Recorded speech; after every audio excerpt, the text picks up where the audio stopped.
பொண்ணுன்னா படிக்கணும், வேலைக்கு போகணும், கல்யாணம் பண்ணிட்டு செட்டில் ஆயிடும். This is how it is. But நம்மளுக்கு பிடிச்சது பண்ணணும்ல. இஃப் ஐ வாஸ் அரௌண்ட் ஒரு 45 or 50 and then I feel நான் அப்போ ட்ரை பண்ணியிருந்தா ஏதோ நல்லது நடந்திருக்குமோ அப்படின்னு நான் யோசிக்க கூடாது. ரெக்ரெட்ஸ் இருக்கக்கூடாது எனக்கு. நான் படிக்கிறேன், படிச்சு once you start earning only you can think about your self. எனக்கு என்ன வேணும் அப்படின்றத யோசிக்க முடியும்.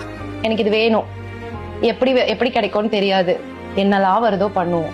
நம்மளுக்கு வேற வழியே இல்ல, பாத்துக்கலாம் என்ன ஆனாலும் பாத்துக்கலாம் என்ன ஆனாலும் பாத்துக்கலாம் அப்படின்னு சொல்லி இறங்கினதான். அந்த பேஷன்ஸ் எங்க பே ஆஃப் ஆச்சுன்னா, எனக்குன்ற ரோல் என்னமோ எனக்கு வெயிட் பண்ணி கூப்பிட்ட மாதிரி இருந்தது. I waited for it and that role waited for me. ஒன்னு விட்டு போனதுனால தான் இன்னொன்னு கிடைச்சிருக்கு. நான் இதுதான் இப்படிதான் நானு. நம்மளுக்காக நம்மளே ஸ்டாண்ட் எடுக்கலன்னா வேற யார் எடுப்பா? You'll feel lonely, you'll not have people to share it with, but don't lose hope. ஒரு நாள் எல்லாமே மாறும். someday something good will happen. நீங்க 5 times ஒரு விஷயம் நீங்க எதிர்பார்க்கறீங்கன்னா 100 times தான் சாமி உங்களுக்கு கொடுப்பாரு.